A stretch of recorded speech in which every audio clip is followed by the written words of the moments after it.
Hey guys, welcome back to my channel दिल से फिल्मी। गाइस, आज हम बात करने वाले हैं 2016 में रिलीज हुई एक Filipino supernatural horror thriller film Seclusion के बारे में। गाइस, ये फिल्म बेहद शानदार है, तो फिल्म की रेटिंग और कुछ डिटेल्स मैंने डिस्क्रिप्शन में दे दी है। तो बिना किसी देर के हम चलते हैं फिल्म के एक्सप्लेनेशन की ओर। साल है 1947। प्लेस है फिलिपीन का एक छोटा सा गांव जो सेकेंड वर्ल्ड वॉर में पूरी तरह से तबाह था। गरीबी, बीमारी और भूख से पूरा देश जल रहा था। ऐसे में हम एक यंग लड़के मिगुएल को देखते हैं जो एक प्रीस्ट बनने जा रहा है। कैथोलिक रिलीजन के अनुसार किसी भी व्यक्ति को प्रीस्ट बनने से पहले उसे कुछ स्ट्रिक्ट प्रोसीड्यूर फॉलो करने पड़ते हैं। मतलब उन्हें एक रिट्रीट हाउस में पूरे 7 दिन गुजारने होंगे, बिना किसी मोह, बिना किसी कांटेक्ट के। और इसे ही सिक्लूजन कहा जाता है। कहते हैं कि किसी भी वुड बी प्रीस्ट के लिए ये 7 दिन सबसे ज्यादा वर्नरेबल होते हैं। और इसी समय में शैतान उन्हें उकसाते हैं, उन्हें ललचाते हैं, उन्हें पाप करने के लिए मजबूर करते हैं। तो सिक्लूजन उन्हें उन टेम्पटेशन से दूर रहने में हेल्प करेगा। मिगुएल अपने सिक्लूजन के लिए कल ही रवाना होगा, जिससे पहले वो अपने कुछ गुनाह कबूल करता है। ये स्टेप भी बहुत ज़रूरी है, जिससे वो अपने क्लियर कॉन्शियस के साथ सिक्लूजन में एंटर कर सके, ताकि शैतान और उसका गिल्ट उसके पापों के कारण उसे उसके रास्ते से भटका न सके। मिगुएल माफ़ी मांगता है, पर उसके चेहरे से लगता है कि वो कुछ छिपा रहा है। जिस गुनाह को कबूल करने में शायद उसे शर्म आ रही है। अगले सीन में हम एक प्रीस्ट फादर रिकॉर्डो से मिलते हैं, जो इसी गांव के बाजार में इन्वेस्टिगेशन के लिए आए थे। उन्हें पता चला है कि इस इलाके में एक एंगेला नाम की लड़की है जो खुद के मैजिक पावर से रोगियों को हेल्दी बना रही है। एंगेला अपने पेरेंट्स के साथ इसी गांव में रहती है। गांव के लोग उसे साक्षात देवी मानते हैं और रिकॉर्डो एंगेला की इसी एनर्जी को टेस्टिफाई करने जा रहे हैं, जिससे चर्च की तरफ से उन्हें एक लिविंग सेंट का दर्जा मिलेगा। रिकार्डो के सामने ही एंगेला एक के बाद एक बीमार मरीजों को अपनी शक्ति से छू कर ही क्योर कर देती है। और तभी उसके मुंह से एक अजीब तरह का ब्लैक लिक्विड निकलता है। मे बी ये उन्हीं लोगों की बीमारी है जो एंगेला के खून में मिल रही है, या बात कुछ और है। रिकार्डो का शक जाता है एंगेला के गाइड सिस्टर सिसिलिया और उनके पेरेंट्स के ऊपर, स्पेशली वो नन। कुछ तो गड़बड़ है। शायद ये लोग एंगेला से फोर्सफुली ये काम करवा रहे हैं लोगों से पैसे पाने के लिए। एट दिस सेम टाइम हम मिगुएल को रिट्रीट हाउस में जाते हुए देखते हैं। रिट्रीट हाउस एक घने जंगल के अंदर एक सुनसान इलाके में है, जहां और कुछ भी नहीं है। मिगुएल की मुलाकात होती है हाउस के इंचार्ज सैंडोवल से। अगले 7 दिनों के लिए मिगुएल को सैंडोवल की निगरानी में ही रहना होगा। सैंडोवल बेहद खड़ूस और स्ट्रिक्ट है। वो क्लियर मिगुएल से कह देता है ये कोई घूमने की जगह नहीं है। ये मिगुएल का लास्ट 7 डेज टेस्ट है, जो बिल्कुल आसान नहीं होगा। यहाँ मिगुएल के जैसे 3 और वुड बी प्रीस्ट हैं, कार्लो, फेबियन, मार्को। यहाँ खाना बहुत ही ज्यादा लिमिटेड है। दिन में उन्हें सिर्फ 2 बार ही खाना मिलेगा, सुबह का ब्रेकफास्ट और रात का डिनर। और तभी वो सब एक दूसरे से बात कर सकेंगे। और बाकी का वक्त उन्हें खुद के कमरे में अकेले प्रेयर करके बिताना होगा। रात हो गई थी। सैंडोवल उन्हें सावधान करते हैं कि उन्हें अपने अंदर के शैतान से बचे रहना होगा, जिसका मतलब हमें अगले सीन में पता चल जाता है। रात भर उन लोगों के साथ उस घर में अजीबोगरीब हादसे होने लगते हैं। हम देखते हैं कार्लो एक भुक्खड़ है। उसे भूख बर्दाश्त ही नहीं होती। वो चुपके से अपने कमरे में कुछ टॉफी खाता है और कुछ टॉफी को वहीं रख कर सो जाता है, जहां कुछ स्पिरिट्स आकर उस टॉफी को खा लेती हैं। दूसरी तरफ फेबियन को एक ओल्ड लेडी दिखती है जो उसके हाथ बांधकर पागलों की तरह उसकी पिटाई करती है। उधर जहां मार्को को कुछ लड़कियां पूरी रात नहीं सोने देती, वहीं मिगुएल को मदर मैरी में एक दूसरी लड़की दिखती है जो उसकी बाइबल में आग लगा देती है, जिसे बुझाने में मिगुएल का हाथ जल जाता है। साथ में ये लड़की उसे बहुत गाली देती है। ठीक उसी वक्त रिकॉर्डो को चर्च में किसी के रोने की आवाज सुनाई देती है। रिकॉर्डो प्रेयर छोड़कर देखने जाता है तो उसे कोने में एंगेला दिखाई देती है, जो अंधेरे में बैठकर रो रही थी। एंगेला का पूरा शरीर खून से लथपथ था। पता चलता है कि उसके पेरेंट्स का किसी ने खून कर दिया है, वो भी मोस्ट ब्रूटल तरीके से।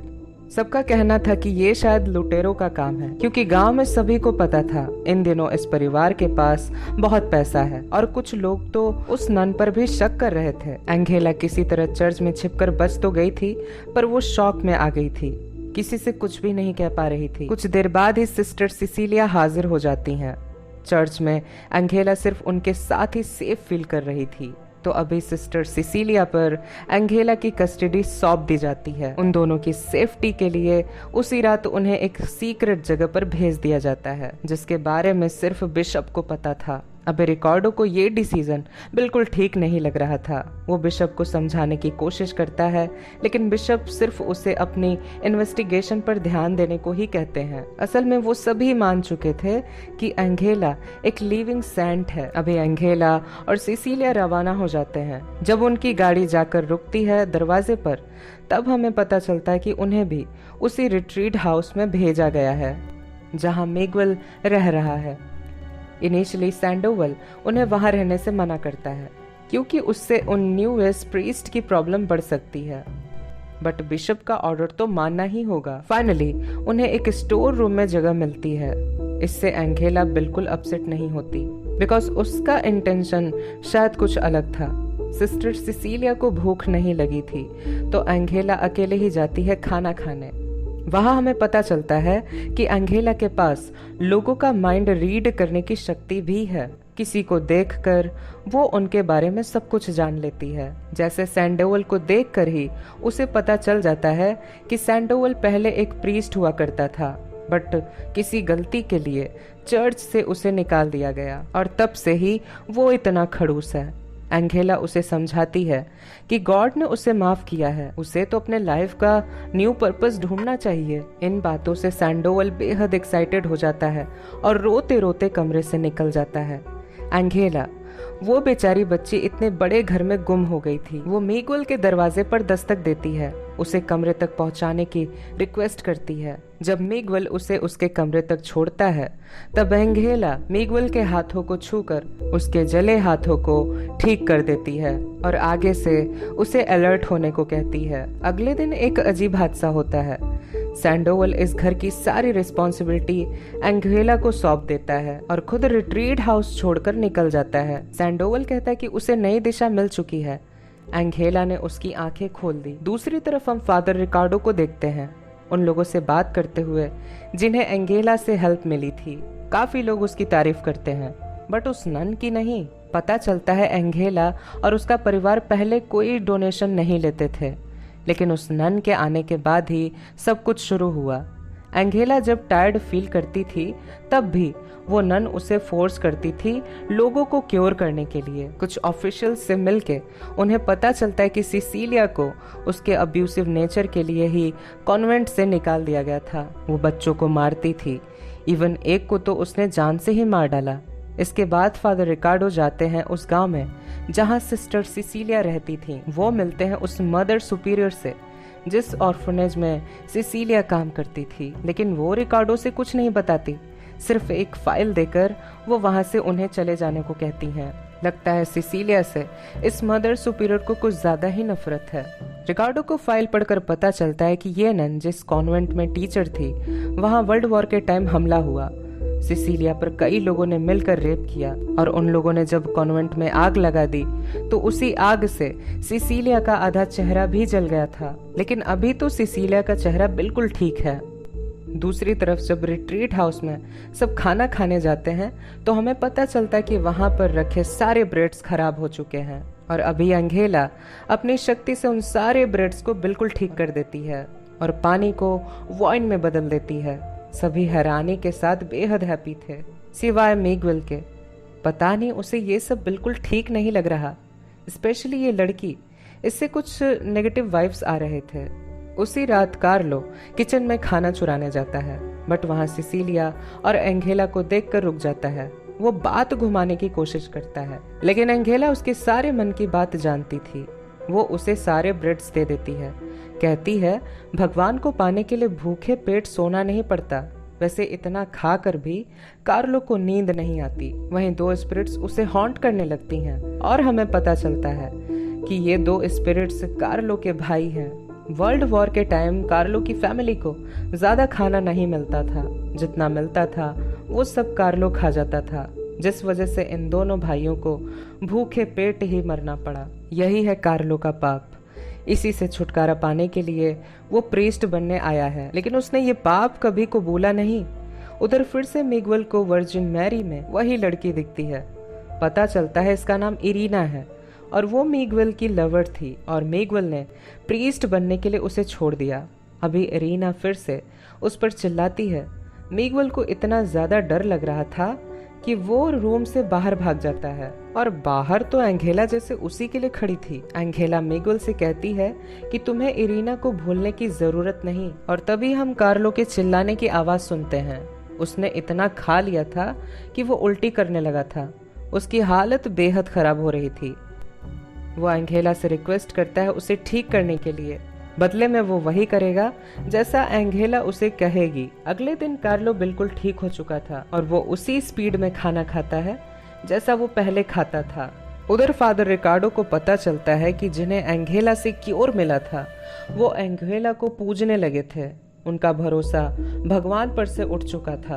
वो लोग एक पेड़ को भगवान की तरह पूज रहे हैं एंगेला के नाम पर। This is the first time जब फादर रिकार्डो के दिमाग में उस छोटी सी बच्ची को लेकर सवाल उठता है। अगर वो भगवान का अवतार है तो वो लोगों को भगवान से दूर क्यों कर रही है? लोगों के मन में उसके प्रति इतना स्ट्रॉन्ग अट्रैक्शन क्यों बन रहा है? ये तो शायद अननेचुरल है। फादर रिकार्डो दोबारा जाकर चर्च में वो फाइल पढ़ते हैं जिसमें उन्हें एक सील्ड एनवेलप मिलता है नांगेला टाइटल से, जिसे खोलते ही सारा सच हमारे सामने आता है।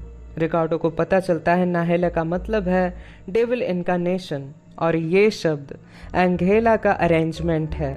मतलब एंगेला कोई भगवान का नहीं बल्कि एक शैतान का रूप है।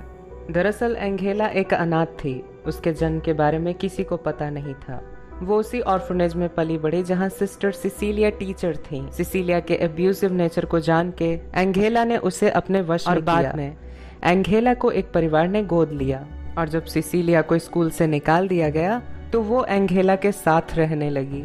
यहाँ तक कि एंगेला ने सिसिलिया के बिगड़े हुए चेहरे को पूरी तरह से ठीक कर दिया था और इसके बाद ही एंगेला के शक्ति की चारों तरफ बात फैल गई और यही तो एंगेला चाहती थी, इस पृथ्वी पर राज करना। मदर सुपीरियर को अंदाजा लग गया था और उन्होंने जब ये बात उठाने की कोशिश की तो एंगेला ने उन्हें डराया और ये बात हमेशा के लिए इस फाइल में दब गई थी। और यही है असली एंगेला, द फॉल्स प्रॉफिट। भगवान के नाम पे वो सबको गलत दिशा दिखाती है। जहाँ इन तीनों वुड बी प्रीस्ट को इस सिक्लूजन में भेजा गया था खुद पर कंट्रोल काबू पाने के लिए, अपने पापों से दूर रहने के लिए, वहीं एंगेला उन्हीं पापों को उन्हें अपनाने के लिए सलाह दे रही थी। कार्लो तो उसकी बात मान चुका था। नेक्स्ट था फेबियन। एंगेला जानती थी कि फेबियन अपने अब्यूसिव माँ से भागने के लिए प्रीस्ट बनना चाहता है।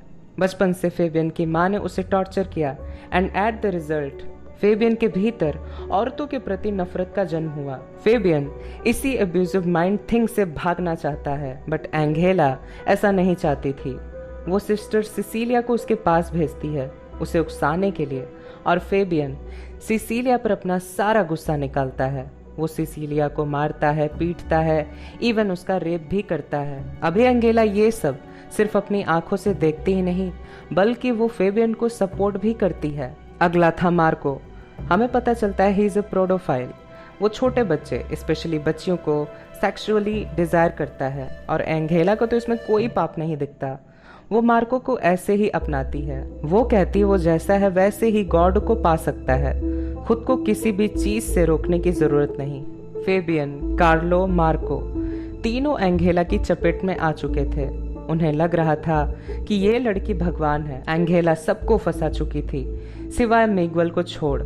तो उसे फंसाने के लिए एक दिन एंगेला ने उसे एक फोटो भेजा और ये फोटो मिगुएल को एरीना की याद दिलाती है कि उसने भगवान को पाने के लिए अपने ट्रू लव को यानी एरीना को छोड़कर पाप किया है। एरीना तो उसे खुद की जान से भी ज्यादा चाहती थी, बट मिगुएल उसके झांसे में नहीं फंसता। वो बाकियों के जैसा वीक नहीं था और ये लड़की उसकी वीकनेस का फायदा उठा रही है और उनके साथ खेल रही है, उन्हें भटका रही है। तो मिगुएल सबके सामने उसकी असलियत लाने की कोशिश करता है, लेकिन उसके पास तो कोई प्रूफ नहीं। और वैसे भी बाकी सभी लोग तो एंगेला को भगवान मान ही चुके थे, कोई भी मिगुएल को सपोर्ट नहीं करता। तो फाइनली मिगुएल जाता है बिशप से मिलने, बट वो पहुंच नहीं पाता, एक पत्थर से टकराकर नीचे गिर जाता है और वहीं पर उसकी जान निकल जाती है। उसकी स्पिरिट जंगल के अंदर भटक रही थी, जिसमें उसे कुछ फ्लैशबैक दिखता है, जहां हमें पता चलता है कि मिगुएल ने एरिना को ऐसे ही नहीं छोड़ा था। एरिना उसके प्यार में थी, एरिना प्रेग्नेंट हो पड़ी थी और मिगुएल उसे अपनाना नहीं चाहता था। एंड फाइनली एरिना को छोड़ मिगुएल प्रीस्टहुड चूज करता है, जिससे एरिना के दिल में मिगुएल के साथ साथ गॉड के लिए भी एक नफरत पैदा हो गई थी। एरिना को लगा उसकी बदनामी के लिए गॉड रिस्पॉन्सिबल है और फाइनली एरिना ने सुसाइड कर लिया उसी पेड़ से लटक के, जिस पेड़ को लोग अभी एंगेला के नाम से पूजते हैं। गाइस, हमें पता चलता है कि एंगेला एरिना और मिगुएल की बेटी है। दरअसल एरिना ने सुसाइड करते वक्त खुद के पेट में स्टैब करके उस बच्चे को भी मार डालना चाहा। अभी एरिना के मन में गॉड को लेकर इतनी नफरत पैदा हो चुकी थी कि शैतान ने इसका फायदा उठाकर इस बच्ची के शरीर को एक नया जीवन दिया। मतलब एंगेला का शरीर इंसानी था, पर उसकी रूह एक शैतान की थी। और इसीलिए एंगेला ने मिगुएल को वो फोटो उसके अतीत को याद दिलाने के लिए दिया था, जिससे एक बार ही सही उसे ये लगे कि भगवान को चूज करके उसने गलत किया है। बट ऐसा होता नहीं। तो एंगेला एक दूसरा रास्ता अपनाती है और एंगेला खुद की शक्ति से मिगुएल की जान लौटाती है और उसे इमोशनली ब्लैकमेल करती है। एरिना तो उसे छोड़ गई, तो क्या अब एक बाप अपनी बच्ची को कभी नहीं अपनाएगा? मिगुएल कंट्रोल नहीं कर पाता, वो एंगेला को अपना लेता है। फाइनली एंगेला उन चारों को एक ब्लैक लिक्विड पिलाती है और अपना फॉलोअर बना लेती है। उधर फादर रिकार्डो बिशप से मिलते हैं एंगेला की सच्चाई बताने के लिए, बट उससे पहले ही सैंडोवल बिशप को शूट कर देता है और रिकार्डो से कहता है एंगेला रिट्रीट हाउस में है, उसे मिलने के लिए बुलाया गया है। मतलब यही है उसके नए जीवन का पर्पस, एंगेला के रास्ते को साफ करना। उसी रात रिकार्डो जाते हैं रिट्रीट हाउस में अपनी शक्ति से एंगेला पर एग्जॉर्सिज्म करने के लिए, लेकिन होता कुछ और है। उल्टा एंगेला उसे जलाकर राख कर देती है। मिगुएल और चुप नहीं बैठ सकता था। वो एंगेला यानी अपनी बेटी को कन्फ्रंट करता है, आखिर वो क्यों गॉड के खिलाफ लड़ रही है। जवाब आता है नाहेला से, उस शैतान से जिसका कहना था वो भगवान के खिलाफ लड़ना नहीं चाहता, बल्कि वो गॉड का नाम यूज करके लोगों को उनके रास्ते से भटकाना चाहता है, लोगों को एक गलत राह दिखाना चाहता है, जिससे लोग अनजाने में ही शैतान के वश में आ जाएं। जब गॉड के पुजारियों को ये मालूम होगा कि उन्हें कुछ भी सेक्रीफाइस करने की कोई जरूरत नहीं, बिना कुछ भी किए उन्हें एंगेला जैसी गुरु मिल सकती है जो उन्हें किसी भी बीमारी से बचा सकती है। और ऐसे ही धीरे धीरे गॉड और ईविल के बीच का डिस्टेंस हमेशा के लिए खत्म हो जाएगा। मिगुएल ऐसा होने नहीं देना चाहता था। मिगुएल डिसाइड करता है कि उसे किसी भी हालत में नाहेला यानी अपनी बेटी को खत्म करना होगा। वो एक चाकू से एंगेला को मारने लगता है और हम देखते हैं कि उसके पेट से काला खून निकल रहा है, जो सिर्फ एक शैतान का ही हो सकता है। एंगेला वहीं गुजर जाती है एंड मिगुएल कहीं गायब हो जाता है, हमेशा हमेशा के लिए। बट असलियत का किसी को कुछ भी पता नहीं चलता, बिकॉज एंगेला के खिलाफ बोलने वाला कोई भी जिंदा नहीं था। अभी मार्को कार्लो फेबियन को प्रीस्ट बना दिया जाता है, ये बिना जाने ही कि इनमें कोई प्रीस्ट बनने की कोई क्वालिटी नहीं है। ना तो ये तीनों प्योर हैं, ना कुछ इन्होंने सेक्रीफाइस किया है, जिस कारण उन्हें सिक्लूजन मिली, यानी एकांत में रहने के लिए भेजा गया था, शैतान से दूर रहने के लिए। उनके साथ तो सब कुछ उल्टा हुआ। एंगेला ने उनका सारा बिलीफ सिस्टम ही बदल दिया था और अभी उसी बिलीफ सिस्टम को शायद ये तीनों आगे स्प्रेड करें। मतलब एंगेला तो मर गई, लेकिन उसके भीतर का शैतान नहीं, वो जिंदा है, जो हर रोज लाखों शैतानी रूप पैदा करेगा। And the end. वैसे एक इंटरेस्टिंग बात कहूँ, कहा जाता है ये एक ट्रू स्टोरी से इंस्पायर्ड है, बट ट्रू फैक्ट हमें एग्जैक्ट नहीं पता, तो हम उस बारे में बात नहीं करने वाले। और वैसे भी उसके अलावा ये फिल्म मुझे बेहद पसंद आई है, स्पेशली सिनेमेटोग्राफी। एक विंटेज लुक दिया गया है इस फिल्म को जो हॉरर थीम के साथ परफेक्टली मैच करता है। गाइस मेरे ख्याल से इस फिल्म में एक ही प्लॉट होल है और वो ये है कि किसी भी शैतान को क्या इतना इजीली मारा जा सकता है? I don't think so. अगर इस पॉइंट को डिडक्ट करें तो बाकी ऑलमोस्ट सब परफेक्ट है। एंड फाइनली गाइज, ये फिल्म आपको कैसी लगी मुझे कमेंट सेक्शन में ज़रूर बताना। Thank you so much for watching this video. Take care, Tata.